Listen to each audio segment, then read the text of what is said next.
Hello, habari za muda huu. Karibu sana kwenye live na Superwoman. Leo naanza na jibu la swali moja. Jana niliacha kiporo, maana nilijua nikilijibu muda ungezidi kwenda, na mimi muda wangu wa live ulikuwa umeisha. Kwa hiyo nikasema leo nikija live nitaanza nalo. Kuna mtu alikuja kwenye live akaniambia anataka kazi lakini kwa Waturuki. Sasa sijajua ndugu yangu, unataka kwenda kufanyiwa nini? Kufanyiwa surgery au kweli unataka kazi? Unataka, kuna kitu gani ambacho unakitafuta kwa Waturuki? Hapa sisi tuna kazi ambazo tunafanya kwa watu yaani watu ambao hatuangalii sijui hawa wadau wetu ni watu wanaotoka sijui mataifa gani. Kwanza wengi sisi tunadili na Watanzania. Kwa hiyo kama kweli una nia ya kazi utakuja kufanya, lakini biashara ya kusema nataka kazi lakini kwa mzungu, nataka kazi sijui kwa Mturuki, nataka kazi sijui kwa Mchina, utachelewa. Ushauri wangu ni kwamba utachelewa. Hiyo sio fikra sahihi, sio kitu ambacho, yani wengi wanakuwa na hizo fikra ambazo zinawafanya wachague, mwishowe ndio unakuta wanabaki mtaani muda mrefu hawajapata kazi, kwa sababu walikuwa wanachagua, mimi nataka kazi kwa mzungu, mimi nataka kwa Mchina, mimi nataka kwa Mturuki. Kwa hiyo wewe ambaye ulikuwa unakuja hapa unataka kazi, najua wengi wanakujaga na hiyo mindset, hizo fikra, huo mtazamo kwamba sawa, mimi nataka kazi lakini iwe nje ya nchi, nataka kazi lakini iwe kwa mzungu, nataka kazi lakini iwe kwa Mturuki. Kwa hiyo nikasema leo nitajibu hilo swali kwa kukushauri kwamba wewe chukua kazi, kwa sababu hela unayoipata iwe sijui kwa Mchina, kwa Mturuki, kwa mzungu, kwa nani, hela ni hiyo hiyo. Alafu hao watu ambao unawatafuta ukawafanyie kazi hawapatikani kihivyo, yaani hizo kazi zake sio hazipo. Kwa hiyo utabaki unaota ndoto za mchana tu kwamba natafuta kazi kwa Mchina, natafuta kazi kwa Muhindi, natafuta kazi kwa mzungu, natafuta kazi kwa Mturuki. Kwa hiyo chukua kazi iliyopo Kama unataka kweli kupiga hatua, unataka kusogea mbele, chukua kazi iliyopo. Hayo mawazo ya kimaskini, fikra ambazo ziko kwenye maboksi za kusubiri kazi fulani au kazi kwa watu fulani, achana nazo, hizo zitakuchelewesha. Haya, hilo ni moja. La pili, nitaka nizungumzie wadada ambao mko makazini, ambao mnataka kuleta ujanja janja. Na dada leo katika feedback zetu tumempigia simu bosi wake, akasema dada anadeki mara moja kwa wiki. Kauliza kwa nini anadeki mara moja kwa wiki? Amesema huko kituoni kwenu ndio mlivyomfundisha. Jamani, mimi naomba nisome kabisa kwa ushahidi kupitia mwongozo wetu, maana tunawaambia sasa hivi tumewaletea mwongozo ambao una mahitaji ya mabosi. Mwongozo wetu unasemaje kuhusu masuala ya usafi? Nataka niwasomee very brief. Huyo dada ambaye ameenda kumwambia bosi wake, sisi tumemfundisha kwamba akifika kazini adeki mara moja. Huo ni uvivu wake, kwa sababu mwongozo wetu tu kwanza unaelezea kwamba usafi bora na udhibiti wa mazingira. Nasoma huu mwongozo. Katika ngazi ya kitaalamu, usafi unahusisha uelewa wa vitu mbalimbali ikiwepo kemikali na vifaa vya kufanya usafi. Tunazungumzia ujuzi ambao tunasema ni kujua dawa gani ambazo zinafaa kwenye sakafu, mbao bila kuharibu, jinsi ya kuua vijidudu. Yani uwe na hayo maarifa. Maeneo ya bafuni kuna kuwaga na yani kuko sensitive, ambako kunahitaji mtu ambaye anaweza kufanya huo usafi wa hali ya juu na kuhakikisha kwamba anajua dawa za kuua vijidudu. Lakini kwenye sakafu, kwenye mbao, anajua kabisa dawa gani za kutumia. Na mpangilio, kujua kuwa na maarifa ya mpangilio wa kisasa wa vitu vya ndani, kwa sababu watu wengi ambao wanahitaji wadada kwetu ni watu ambao wana nyumba za kisasa pia. Kwa hiyo atahitaji dada ambaye anauelewa wa namna ya kupangilia nyumba. Tukasema mwongozo wetu unasema usafi wa kila siku ni muhimu. Sasa wewe dada umeenda kwa bosi wako unasema eti sisi tumekwambia ufanye usafi mara moja kwa wiki. Acheni uongo na acheni uvivu. Sawa? Kwa hiyo kwa mabosi, kwa sababu pia mnatufuatilia kupitia social media zetu, hao wadada ambao wanakuja kusingizia kwamba tuliwafundisha, nyinyi wenyewe mnatusikiliza na mpaka mnaamua kuja kuchukua wadada hapa, maana yake mmetusikiliza, mkatuelewa na mkashawishika kusema kwamba haya mafundisho wanayopewa wadada ni mazuri kiasi kwamba nataka dada ambaye amepitia hizi training. Sasa iweje akifika nyumbani kwako aanze kukudanganya kwamba kule kituoni tumefundishwa kwamba tufanye usafi mara moja kwa wiki? Huo ni uongo na usikubaliane na uongo wa namna hiyo. Na wadada niseme, tuliwaambia mafanikio yenu, huu mwongozo umejaa mahitaji ya mabosi wenu. Tunaposema usafi ufanyike kila siku, kuna usafi wa kila siku, tuna usafi wa wiki, tuna usafi wa mwezi, okay? Lakini usafi wa kawaida, yani dada anaamka tu nyumba afanye usafi, anafagia fagia, anasema siku ile tuliambiwa tusifanye usafi kila siku. Huo ni uongo. Okay? Ule usafi wa kufanya mara moja kwa wiki, kuna vitu ambavyo unaweza, kama mafriji ambayo tunasema mara moja kwa wiki unaweza ukasafisha friji lako. Yani kuna vile vitu ambavyo tunasema sio vya kila siku, lakini sio kudeki nyumba. Sebule ambayo kila siku watu wanaingia na kutoka, unasema eti ya sebule ufanye udeki mpaka wiki iishe. Hapana. Kwa hiyo nitaka niweke sawa hili, kwa maana ya kwamba kutoka kwenye hizo feedback ambazo tunazifanya kwa ajili ya kufuatilia, si tulisema wadada wetu wakishakuja ndio mwanzo wa mahusiano yetu.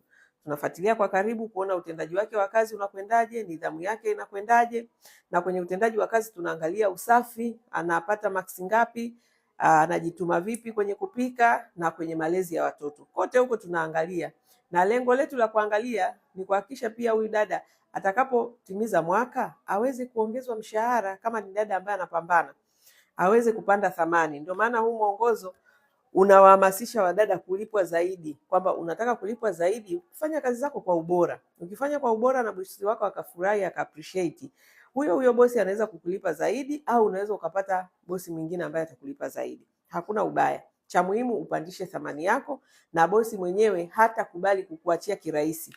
Utakapokuwa unafanya kazi majukumu yake vizuri, sidhani kama kuna bosi ambaye atakubali kumkosa mtu ambaye ni mzuri, mtu ambaye ni mpambanaji.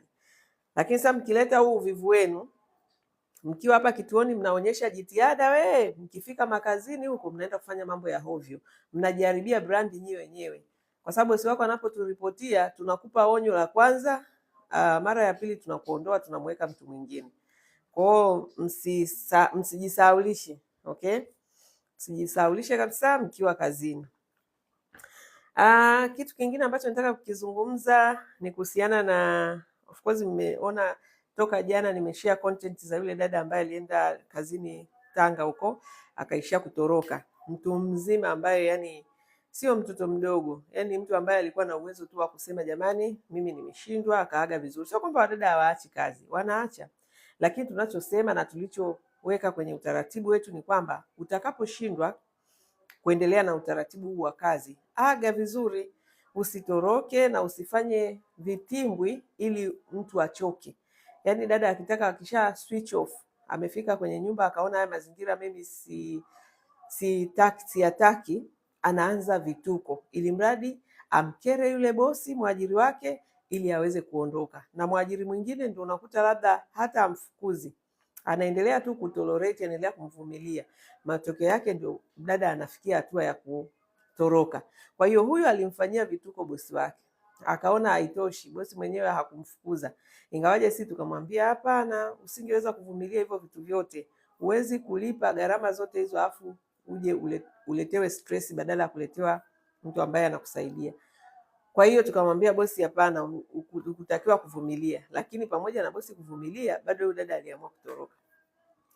Na nafikiri mmemsikia bosi, maana leo nimepata muda wa kuposti ile feedback ambayo nilikuwa naongea na yule bosi kwa kirefu. Toka amefika pale, namna anavyomuongelesha kijeuri, kwa dharau, na maneno mengi ya ovyo anayoyaongea kule. Wadada wakifikaga huko wanaonaga hichi kituo kimewapa kazi, kimewapokea. Yaani ni ajabu sana. Hapa kituoni mnakuja kwa unyenyekevu mkubwa. Tunawapokea, tunaishi na nyinyi, mnakula, tunawahudumia bure. mnalala bure, tunawafanyia training za bure, lakini pindi utakapotoa mguu wako ukafika huko kwa huyo bosi tuliokupangia, ghafla sisi tunageuka maadui. Tunakuwa tena hatuna maana, tunakuwa tena ni watu kama wakandamizaji. Mnaanza kujilalamisha, kwanza sijui dhamana yangu kwa nini sijui inaenda kule, wakati kitu ulielekezwa na ukaridhia mwenyewe. Mnaanza kusema pale ni jeshini. Ndiyo, sisi hapa tunawafundisha maisha, ni jeshini, kwamba sisi hatuna mchezo, hatuna utani. Kama ulikuwa unaona ni jeshini, unaona kama sheria zetu ni kali, hujalazimishwa.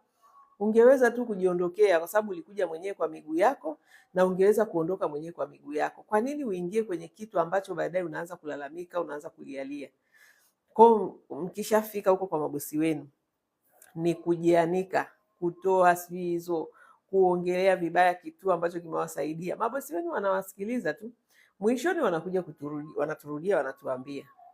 Kwa sababu msichokijua ni kwamba bosi anajiuliza, hivi huyu dada kama anaweza kuja kuwasema hawa watu ambao wamemsaidia mpaka wakamleta kwangu mimi, ambaye amekuja kunifanyia kazi mwaka mzima, na kituoni kwetu unakuta dada akakaa wiki mbili, wiki tatu, lakini akitoka hapa ametoka na yani ana sumu, yani ni sumu, anasumu haswa.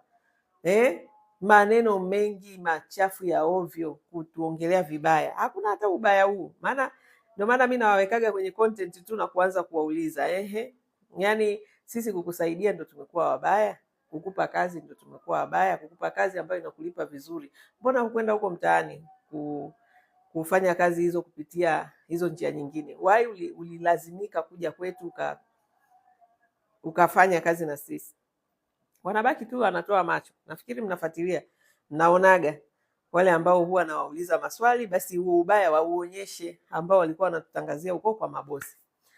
Kwa hiyo matokeo yake ni kwamba wenyewe wanajiharibia brandi zao. Bosi anaanza kukuona, huyu mimi nitakaa naye mwaka kweli? Kama hivi tu anawasema wale ambao wamempa kazi, anaongelea ubaya hivi, mimi atanibakisha kweli? Kwa hiyo wewe unafikiri unajisaidia, kumbe unajiharibia. Matokeo yake bosi anasema, kwa kweli huyu dada hapana, mimi naomba mtafutie dada mwingine, maanake huyu anaongea sana, ameongea maneno mengi mabaya, ameongelea vibaya. Dada tukimuuliza vipi, mbona unasema maneno haya na haya na haya, hana jibu. Sura inakuwa ndogo kama Piriton. Kwa hiyo acheni hizo tabia za kimbea mbea. Mnakuja hapa, fateni yale yaliyowaleta. Mmekuja kutafuta kazi, kaeni makazini, fanyeni kazi, mpate kilichowaleta, mpate pesa, mwende mkaendelee na maisha yenu. Maisha yetu sisi miaache kama yalivyo. Ukiona mtu kaondoka kwenye mradi wetu, msianze kusema na fulani kaondoka, na fulani kaondoka. Hao wote wanaoondoka ni watu ambao hawana maadili mazuri, ni watu ambao wana tabia mbaya, wengine ni wadokozi, wengine ndio hao ambao wanakuwa waongo. Sasa watu kama hawa hawawezi kukaa kwenye huu mradi. Kwa hiyo kwa kifupi, mnachokuwa mnakisema kwa maneno mengine ni kusherekea tabia zenu chafu, kwamba nyinyi mmetoka kwenye mradi kutokana na matabia ya ajabu ajabu. Okay? Yaani ukiona mtu ametoka kwenye mradi wetu, hakuna kitu kingine ambacho kinakuwa kimemuondoa zaidi ya tabia zake kuwa mbaya. Ni hicho tu kinachowaondoa. Wale ambao wanakuja wamenyooka, wanamalizaga mikataba yao, wanapata dhamana zao, wanakwenda kuendelea na maisha yao. Lakini wale wenye kona wale ambao mna kona nyingi, ndio hao nyie hamtoboi. Unaweza kuondokea hapa kituoni, au unaweza ukaenda kwa bosi wako na usitoboe na ukaondoka. Kwa hiyo msifikiri kwamba nyie ni wajanja, mnapokaa na visimu vyenu huko mnaanza kupigiana umbea, mkiongelea kituo na mkiongelea mabosi wenu, mnawasema watu ambao tayari wana maisha yao. Wewe ndio kwanza unajitafuta, unajua nini, ndio kwanza unahangaika na kazi za ndani. Watu ambao wamesogea, bosi wako yuko hapo, ndio maana ni bosi wako. Kuna mahali amepita, anayajua maisha. Kwa hiyo unatakiwa uishi naye kwa unyenyekevu, uweze kuwa na utii, uwe na adabu. Huwezi jua atakusogeza wapi. Unapokuja hapa kituoni pia, sisi ni watu ambao tuna experience ya muda mrefu. Tumeona mengi, tumejifunza vingi. Tunavyowaelekeza vitu gani mfanye ili muweze kufanikiwa, pia mtakiwa mjifunze, na sio kujifanya ujuaji mnajifanya wajanja, wajuaji, mnaishia kwenda kurudi huko mitaani, kuendelea kuhangaika, kuzurura na dunia, alafu mtalaumu watu. Haya, tubadilike kwa kweli wadada, kwa kweli mbadilike ndugu zanguni, mnahitaji mfanye mabadiliko. Biblia inasema renew your mind. Badilini fikra zenu, mitazamo yenu. Msichukulie hizi kazi kwa kuzidharau. Hizi mnazozidharau ndio zitakazowanyanyua. Ziliwanyanyua akina Yusufu, zimetunyanyua akina Joyce Kiria, na nyinyi pia mkizifanya kwa uaminifu zitawanyanyua. Kwa hiyo badilikeni, acheni ujanja, acheni kona, acheni uvivu, acheni mauongo. Nyookeni. Ukinyooka, yani dunia hii kwenye haya maisha ni marahisi sana. Ukiwa ni mtu ambaye umenyooka, maisha ni marahisi mno. Lakini ukishaanza kukata kona, nakwambia utoboi, ufiki kokote. Tajaribu kutafuta mchawi, lakini mchawi ni wewe mwenyewe. Okay? Haya. Kwa hiyo hicho ndio kikubwa ambacho nilikuwa nataka kwa kweli kwa video ya leo nisisitize, kutokana na feedback zetu ambazo tunaendelea kuzipata kwenye mradi kwa ajili ya kuwasaidia muweze kubadilika. Badilikeni, jifunzeni. Niliwaambia nimewatengenezea mwongozo ambao utawasaidia mpate maarifa. Maarifa ndio yatakayo kujenga uweze kufanya kazi hizi kwa ubora. Ufanye kazi hizi kwa ubora. Hivi jana niliongelea yule dada alikuwa anasema nataka kuwa mtu wa saluni, nitasomea saluni. Sasa kama unataka kwenda kusomea saluni ambayo ndio unaiwaza kwenda kuisomea, kwa nini usijifunze hii kazi ya ndani ambayo sasa hivi unaifanya inakupatia pesa? Kwa nini usijifunze? Kwa sababu unashindwa kufanya vizuri kutokana na kwamba hujui namna ya kufanya vizuri. Lakini ukijifunza, ukapata mwongozo, ukakuelekeza vizuri vitu gani mabosi wanapenda vifanyike katika maeneo yote ya usafi, malezi, mapishi, nidhamu. Baada ya hapo sasa unaanza kuvifanyia kazi. Utakuwa ni mtu unayelipwa vizuri. Yaani utakuwa. Sasa hicho kitu wengi hawana. Tunapenda kusoma kwa status. Mimi ni mwanasheria. Mimi ni HR. Lakini unakuja tena mtaani unaanza kuhangaika na ajira. Kwa nini usisomee hichi kitu? Watu sasa hivi wanataka kula vizuri, wanataka watoto walelewe vizuri, wanataka mtu ambaye anajua usafi wa kiwango fulani. Kwa nini usijifunze? Na ni vitu ambavyo havihitaji muda mrefu. Yaani unajifunza kwa muda ambao ni mfupi na unaanza kutengeneza kipato. Kwa hiyo huo ni ushauri wangu, kwa sababu nawaona nakuja kwenye hizi kazi kama yani ili mradi umekosa pa kwenda. Hapana, hii kazi inahitaji pia taaluma.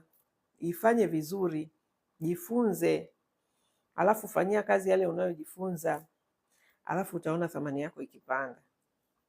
Okay? Otherwise kuna matangazo ambayo leo nimeshare, na kila tangazo lina mawasiliano, linaelezea sifa na vigezo kwa ajili ya hiyo kazi husika. Ni matangazo ambayo nafikiri yako zaidi ya 10, nimeyaweka pamoja kwa ajili ya wale ambao wanatafuta kazi specific, hasa hizi ambazo zinahitaji mishahara yake kidogo ni mikubwa, zinahitaji taaluma fulani. Angalia, soma tangazo vizuri, jikague kama una vigezo. Unaweza ukatumia namba za simu zilizoko kwenye hilo tangazo kwa ajili ya kuomba.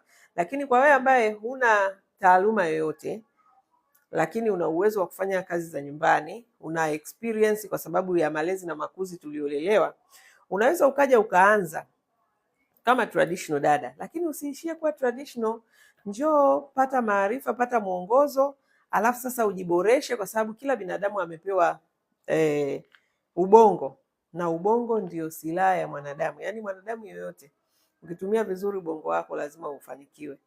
Kwa hiyo anza pale ulipo kwamba ni traditional dada, no problem, lakini usiendelee kubaki traditional milele. Jifunze sasa.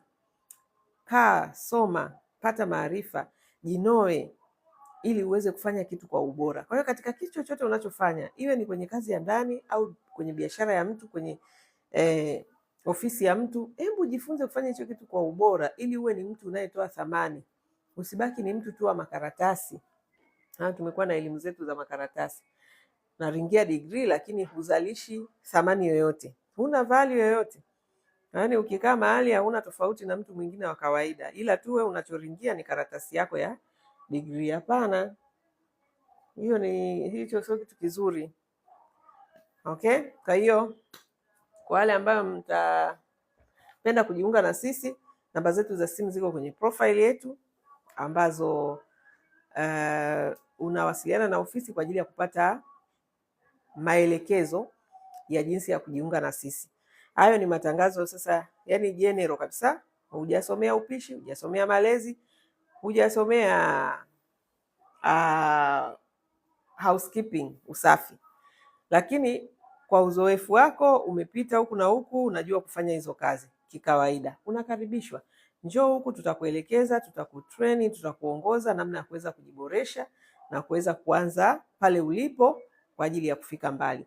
Kwa wale ambao mna hivyo vigezo ambavyo tayari matangazo yake tumeyaweka, soma vizuri tangazo, lielewe tangazo, angalia kama vigezo vinavyohitajika unavyo. Namba za simu ziko kwenye tangazo. Kwa hiyo piga simu, tuma message. Okay, tuma message. Hayo matangazo tunayoyaposti hayo ni mawasiliano, ni kwa njia ya message, ila namba yetu ambayo iko kwenye profile hiyo unaweza ukapiga ukatuma message pia. Of course mara nyingi simu zetu ziko busy, lakini pia unaweza ukapiga na ukatupata. Kwa hiyo karibuni sana, mje kwa ajili ya kujijenga, kuandaa future yetu watoto wa kike. Kujenga ujuzi mapema. Ujuzi ndio utakao kuheshimisha. Tuachane na kujenga nini? Kujenga nini? Hivi huwa tunawekeza kwenye nini? Tunawekeza kwenye mahusiano. Tunawekeza kwenye majukumu. Yaani unaanza kukimbilia majukumu, hujajiandaa, uwezo wa kulea huna, uwezo wa kusimamia hayo majukumu huna, lakini hicho ndio kitu ambacho wengi huwa wanakimbizana nacho. Of course ni malezi na makuzi ambayo yako kwenye jamii zetu. Watoto wa kike msingi wao, mtaji wao mkubwa ni miili yao. Kwa hiyo yeye anapokuwa anahitaji mahitaji yake, shortcut ni kupata mwanaume aweze kuendesha maisha. Sasa matokeo yake wengi ndio wanaishiaga pabaya. Hakuna yani waliofanikiwa kwa hiyo njia, kama wapo ni wachache sana, lakini walio wengi wanaishiaga kuwa wahanga. Unakuta una watoto ambao huwezi kuwalea, au mtoto ambaye huwezi kumlea, una chumba cha kulipia, una bili za kulipa, kazi huna, biashara huna.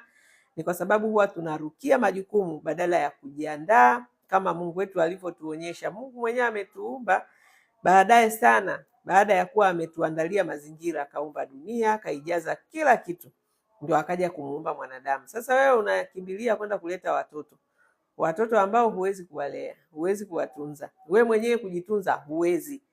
Yaani wewe kama wewe tu, wewe mwenyewe ni mzigo wako wewe mwenyewe, huwezi kujiangalia, huwezi kujitunza, huwezi kujifanyia chochote.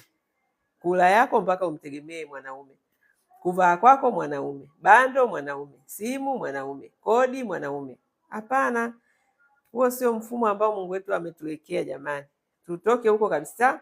Mimi kazi yangu ni kuamsha muondoke kwenye hilo box hilo la ujinga na umaskini. Tutoke, tuanze kujipanga mapema, tuingie kwenye shughuli za ujasiriamali, tukusanye mitaji yetu.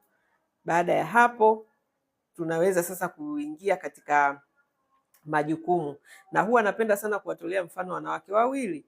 Mmoja yuko kwenye kitabu cha Mithali ya 31 ambaye tunaambiwa ni mke mwema. Okay? Ukisoma vizuri ile Mithali ya 31 utaona yule mama ni mama mjasiriamali na aliheshimika kwa sababu ya thamani ambayo alikuwa anatoa. Yaani sio mama ambaye alikuwa ni mzigo au tegemezi.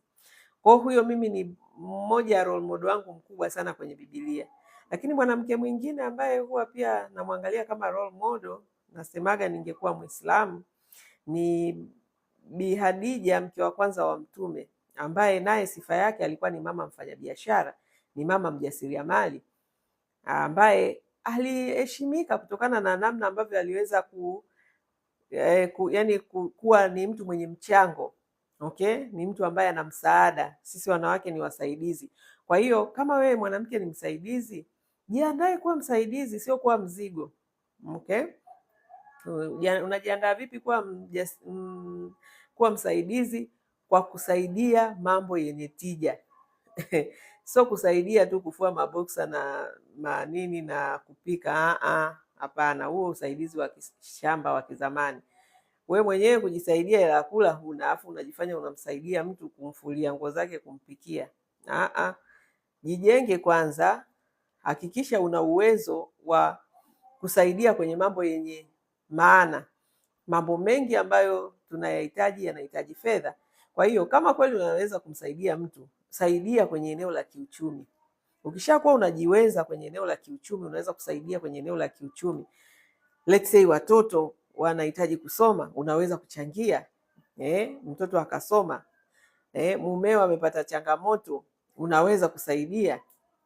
Sio tena mume wako akipata shida na nyie ndio yaani nyumba nzima mtakufa. Kwa sababu gani? Ulikuwa huna mchango wowote, yani huna msaada wowote, hushiriki kwenye shughuli za kiuchumi.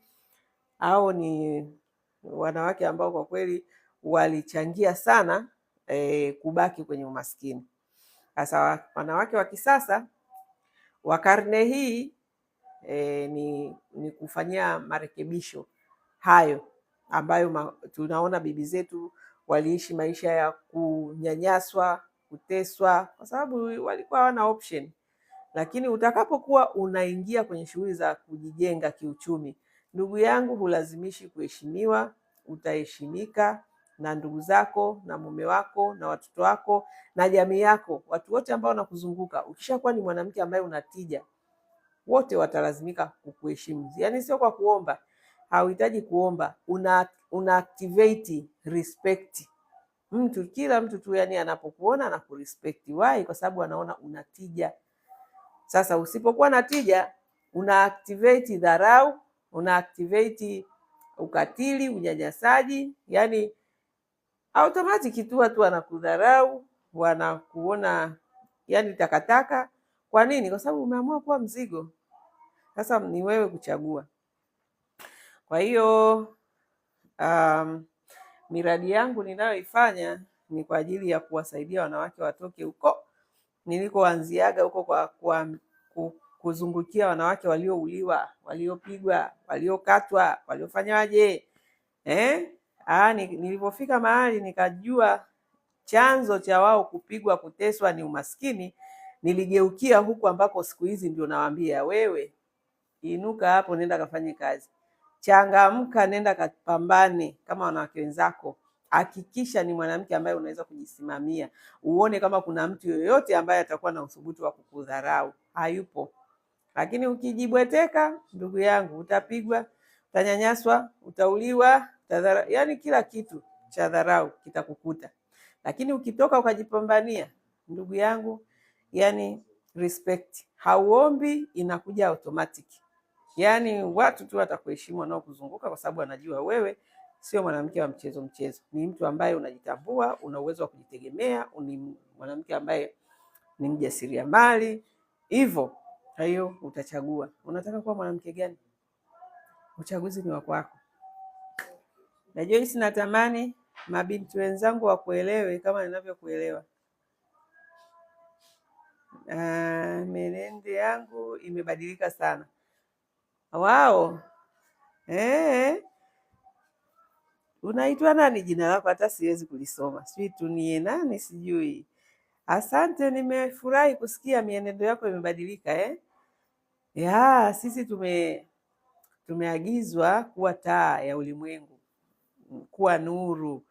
Kwa hiyo naamini kabisa wako mabinti kama wewe ambao kupitia mafundisho yangu wataweza kuepukana na mambo haya ya ukatili, mambo ya unyanyasaji, watafurahia maisha yao. Ndio hivyo, ndio kazi tuliotumwa ya kuhubiri habari njema. Habari njema ndio hizi, ndugu yangu. Mimi nipo kazini, sijatokea hapo, lakini mafunzo yenu nayafuatilia sana na nimeongezwa mshahara. Asante kwako. Haya sasa. Nimekuona badi nani? Badi Gariri. Badi Gariri, imependa ushuhuda wako. Unasema wewe upo kazini, hujatokea hapa kwenye kituo chetu, lakini mafunzo yetu unayafuatilia sana na umeongezwa mshahara. Asante kwako. Haya, karibu sana, na hiyo ndio furaha yetu, na mimi najua kabisa kwamba hizi content zinasaidia watu wengi sana ambao hawako kwenye mradi wetu, wengi mno, wengi mno. Na ndio hiyo maana ya kuwa taa, kuwa nuru, kuwa chumvi ya ulimwengu. Maana ukipika chakula hata kiwe umeweka viungo kiasi gani, usipotia chumvi hakiliki. Kwa hiyo sisi tumeambiwa tuwe chumvi ya ulimwengu, tuwe nuru ya ulimwengu, tuwe taa ya ulimwengu. Nimefurahi kupata mrejesho huo kwamba umeongezwa mshahara kwa sababu ya mafundisho yetu. Sasa ndio haya mambo mengi ambayo nafundisha yako humu. Okay? Ndio maana nikasema unataka kulipwa zaidi, nikakuwekea siri za mabosi wanazotaka tufanye, ambayo watu wengi ambao ni Biblia inasemaje? Biblia inasema wenye akili wakiyafuata maneno yangu watakuwa kama yani wale watu ambao wakizingatia maneno ambayo Yesu alivyokuwa anafundisha wanafunzi wake. Aliwaambia wale wenye akili wakiyatenda yale ambayo aliwafundisha watakuwa ni watu ambao yani watakuwa kama watu wenye akili ambao wamejenga juu ya mwamba, kwamba mvua zikinyesha na pepo zikavuma na kila kitu, ile nyumba bado itasimama imara. Lakini akasema kuna wale wapumbavu kuna wale wapumbavu ambao hawatafata, watasikiliza mafundisho yake, hawatayafuata. Akasema hawa watakuwa kama yule mtu ambaye anajenga nyumba juu ya mchanga. Huyu mvua zikinyesha na pepo zikavuma, hiyo nyumba itadondoka na anguko lake litakuwa kubwa mno. Kwa hiyo we Badi Gariri, sijui Badi Gariri, we nakufananisha na mtu mwenye akili, kwa sababu hapa wapo ambao wamesikia haya mafundisho, lakini unajua wanasemaga vipi? Joyce yeye kazi yake kutetea mabosi tu, wanabaki hivyo hivyo. Matokeo yake najua hawataongezwa mshahara, watazidisha viburi na wataendelea kuhesabu nyumba hizi za watu mpaka wazeekeamo. Lakini kwa wewe ndugu yangu ambaye una akili, Recho AK yako ndio ilikuwa inanishinda. Kwa watu kama wewe Recho, nimefurahi kwamba mkizingatia yale ambayo nimewaelekeza, kwa sababu mimi siwaelekezi kwa nadharia. Yaani mimi mwenyewe kwanza nimeshawahi kufanya kazi za ndani, lakini pia ninajua kupitia mradi mabosi wanataka nini, kwa sababu kwa miaka 15 tunakuwa tunawasikiliza. Mpaka mimi nikaamua hebu ngoja nikasome theolojia, kwa sababu mabosi wanataka sana watu wenye maadili chanya majumbani kwao. Kwa hiyo na mimi pia katika kuwasikiliza ilibidi nijiboreshe katika eneo la kuwafundisha. Ili niweze kuwafundisha maadili chanya vizuri, lazima niende shule. Kwa hiyo imebidi niende nikasome theolojia ili niweze kutoa elimu nzuri sahihi ambayo wao wanataka kusikia. Kwa hiyo wewe umenisikiliza, umefanyia kazi, umekuja hapa na ushuhuda. Recho, sikufahamu. Naitwa Recho, sikufahamu. Lakini nashukuru kwamba yani wewe ushahidi, yani leo katika kitu ambacho kimenifurahisha ni wewe ushahidi kwamba kupitia mafundisho yangu umeongezwa mshahara. Kwa hiyo ndio maana nawaambia nafikiri uwaga huu mwongozo na uongeleaga like yani uchukue usichukue sio shida zangu. Yani mtu siko hapa kumpushi mtu jamani huwa tu namwambia utakapochukua huu mwongozo ni kwa faida yako, utalipwa zaidi. Kwa hiyo hii ni yule mtu ambaye anataka kwenda extra mile, yani mtu ambaye anasema mimi nataka kulipwa 500,000. Kazi za ndani kama kuna watu wanalipwa 500,000 na mimi naitaka. Kupitia huu mwongozo unaweza ukapata hizo 500,000. Na tuna watu kwenye mradi wetu wameweza kuanzia kabisa kwenye hizi mishahara 100,000, sasa hivi wanalipwa 500,000, ingawaje ni wachache, sio wengi. Lakini hata kwa kusikiliza tu hizi video zetu za kila siku, hizi content ninazofanya kila siku, still zinaweza zikakuboresha mno. Na zikikuboresha, kama unafanya kazi na muungwana, yani bosi ambaye ni muungwana, yani lazima tu hawezi kukuachia, na kwa namna ambavyo hali ilivyo, yani mabosi wako tayari kulipa gharama yoyote ukimuonyesha thamani. Yani ukamuonyesha thamani kwa maana ya kufanya vitu vyake vile anavyotaka na ukavifanya kwa ubora, hakuna bosi ambaye atakuachia kirahisi, hayupo. Kwa hiyo Rachel, hongera sana kwa kuweza kufanyia kazi mafundisho ambayo nimekuwa nayatoa, na umeona tija, umeona faida, umepata ongezeko la mshahara. Hongera sana. Labda hiyo sasa iwafanye na wengine ambao wanataka kulipwa zaidi. Unajua watu wanakuaga kama matomaso, ukiongea wanaona mbona yani kama maneno tu, lakini kwa mtu ambaye anaamini na anayafanyia kazi, huyo anaona tija, anaona faida kabisa. Ndio hiyo ushuhuda wa Rachel ambayo unasema kwamba umekuwa ukinisikiliza, umefanyia kazi na umeongezwa mshahara. Hongera sana, keep it up. Endelea hivyo hivyo kwenye kazi za ndani, lakini hivyo hivyo hata utakapotoka kwenye kazi za ndani. Na hii naongeleaga, nikiongelea hii nasemaga hii ni ramani, kwamba hii ni ramani ambayo mimi naiongelea jinsi nilivyoweza kutoka kwenye kazi za ndani mpaka sasa hivi mimi ni CEO, nimeanzisha taasisi ambayo kama mnavyoona inasaidia kubadilisha maisha ya watu. Sasa niliwezaje kutoka kwenye kazi za ndani na nikafika hapa? Kwa sababu sio wasichana wengi ambao wanaweza kutoka kwenye hizi hatua za kazi za ndani. Walio wengi akitoka kazi za ndani anarudi kijijini, anakaa kijijini, akiona amechoka anapiga simu tena kule kwa bosi wake, anataka arudi kwenye kazi za ndani. Anaweza akarudi huko, au bosi wake kama ana dada mwingine atahangaika apate dalali mwingine amuunganishe kazi za ndani, akaepo miaka yake kadhaa, akichoka arudi kijijini. Sasa jamani, hapana. Mimi nimekuja kusema hapana. Kupitia safari ya maisha yangu, unaweza ukatoka kwenye kazi za ndani na ukawa CEO wa maisha yako, ukawa CEO, ukaanzisha taasisi, ukaanzisha kampuni, ukaanzisha biashara. Hicho ndio kitu ambacho natamani sana kuweka alama kwenye kwenye sekta ya kazi za nyumbani. Wahudumu, wasaidizi, wote ambao wanapita kwenye kazi za ndani wasiishie tu kwenye kazi za ndani, wawe kama Yusufu ambaye alianzia kwenye utumwa huko, akaenda akafanya kazi za ndani, mwishowe Mungu akamnyanyua akawa waziri mkuu. Kwa hiyo na wewe ambaye unafanya kazi ya ndani leo, kama utaifanya kwa uaminifu, lakini kwa kutumia maarifa, kuendelea kuongeza maarifa, kwa sababu ili uweze kupiga hatua moja kwenda hatua nyingine, hauwezi ukawa mtu yule yule, lazima uongeze kitu kichwani. Kwa hiyo ukiweza kuongeza kitu kichwani na kukifanyia kazi, maana yake utakuwa leo ni dada wa kazi za nyumbani, kesho wewe ni mkurugenzi. Okay? Kwa hiyo I hope video hii itakuwa imemsaidia mtu. Content hii itakuwa imemfungua mtu. Okay? Haya.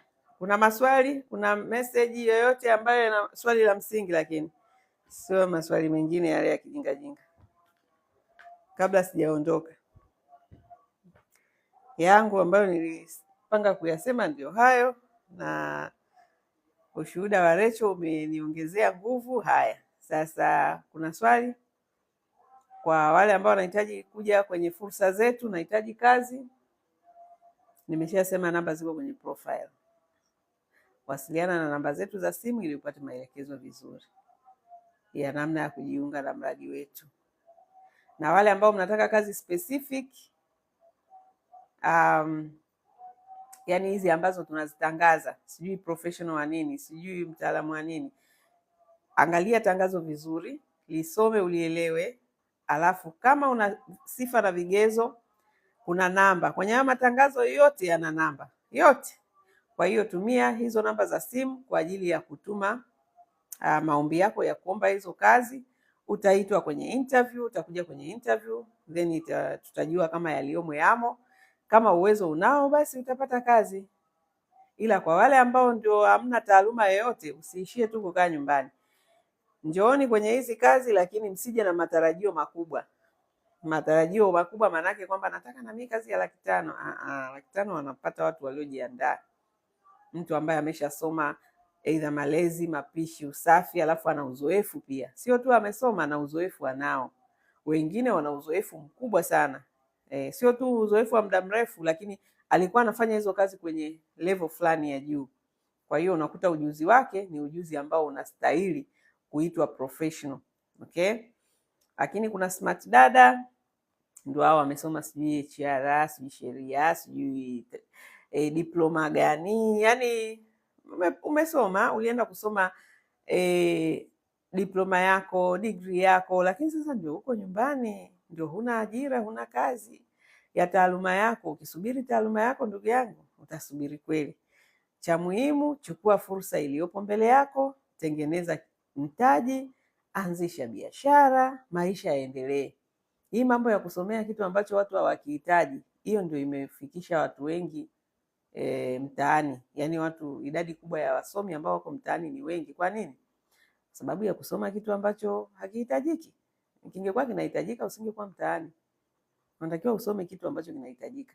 Kama mimi nasoma theolojia. Kwa nini? Kwa sababu watu wanataka watu wenye maadili. Watu wanataka watu wenye hofu ya Mungu. Jamii yetu sasa hivi inaangamia kwa mmomonyoko wa maadili. Kwa hiyo mimi kama nitakuja kuelimisha, kuinua watu kwa elimu ya maadili chanya kutoka kwenye neno la Mungu, hicho ndio watu wa sasa hivi wanakitafuta. Maana kimekuwa ni adimu, kimekuwa zaidi ya diamond maadili, kutafuta mtu mkweli, mtu mwadilifu, mtu mnyenyekevu. Yani unamtafuta kama unatafuta diamond. Kwa hiyo mimi nikasema kwa kuwa hiki ndicho kitu ambacho watu wanakihitaji, hebu ngoja nibobee hapo hapo. Umeona Kwa hiyo mimi nimeenda chuo kusoma, lakini nasoma kitu ambacho najua naenda kukifanyia nini. Sasa sio nasoma eti nikimaliza nianze kutafuta ajira. Sio dunia ya leo. Dunia ya leo ndugu yangu, soma kitu ambacho unajua nikitoka tu hapa naingia mtaani kufanya kitu fulani. Sio naingia kutafuta ajira. Mpo? Hayo ndio mambo ambayo nimeweka huku pia.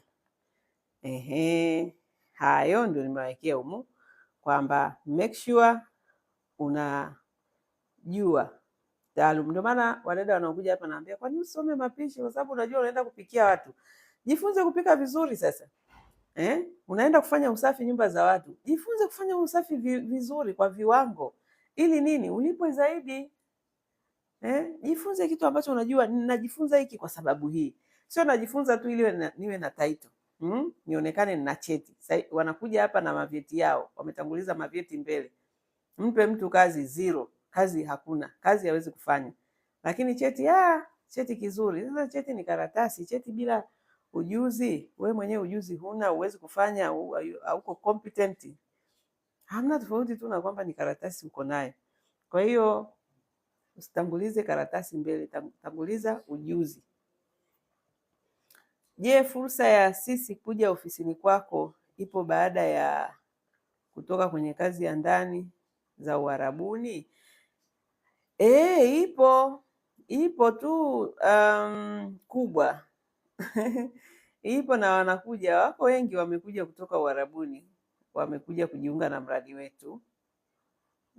Lakini hakikisha huko Uarabuni kuna wengine Waarabu bado ni kama traditional kwa kweli. Yaani ujuzi wao bado ni mdogo.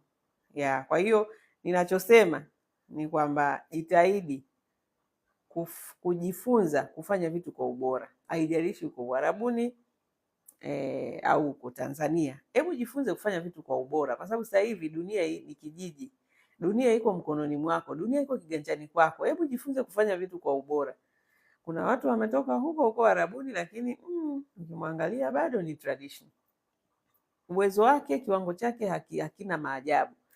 Mimi ninachosema ni kwamba ukiwa na kiwango cha maajabu, na kiwango hicho unaweza kujifunza tena kwa muda ambao ni mfupi tu, unaweza ukajifunza kufanya vitu vingi sana. Sasa wale wajanja ndio wao wanajitahidi kufanyia kazi masomo kama haya.